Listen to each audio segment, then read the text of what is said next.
শুভ দুপুর বন্ধুরা, সবাই কেমন আছো? আশা করি সবাই ভালো আছো। আমরা তো ভীষণ ভালো আছি, কারণ আমরা সবাই মিলে সাজুগুজু করে চলেছি মেয়ের বান্ধবীর বোনের অন্নপ্রাশনের নিমন্ত্রণ খেতে। তো এই দেখো, আমরা অলরেডি পৌঁছে গেছি। খুব সুন্দর একটা গেট বানিয়েছে, ভীষণ ভালো লেগেছে দেখতে। এবং আমরা এখন ভিতরে যাব, কিন্তু আমরা একটু কনফিউজ ছিলাম যে এটাই কি রাজশ্রীদের বাড়ি কিনা। যেহেতু আমরা ফার্স্ট টাইম যাচ্ছি, জানতাম না। তো এখানে গেটের সামনে সেরকম কাউকে দেখিনি যে জিজ্ঞাসা করব, ভিতরে গিয়েই জিজ্ঞাসা করেছি। তখন বলল যে হ্যাঁ, এটা রাজশ্রীদের বাড়ি। ভাবো তোমরা, যদি এটা ওদের বাড়ি না হতো কেমন অবস্থা হতো।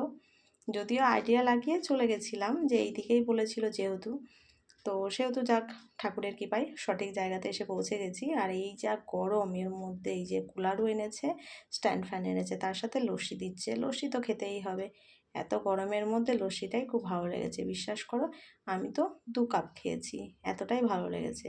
তো এই দেখো, বাচ্চারাও এখানে বসে রয়েছে, আর পুচকুটা ঘুমিয়ে গেছে।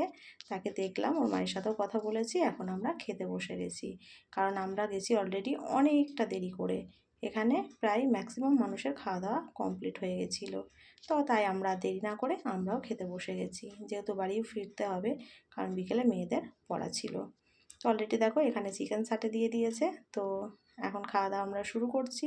পুরো ভিডিওটা তোমাদের সামনে তুলে ধরছি না, জাস্ট কেটে কেটে একটু শর্ট ভিডিও করে একটু ব্লগ ভিডিও বানিয়ে দিলাম।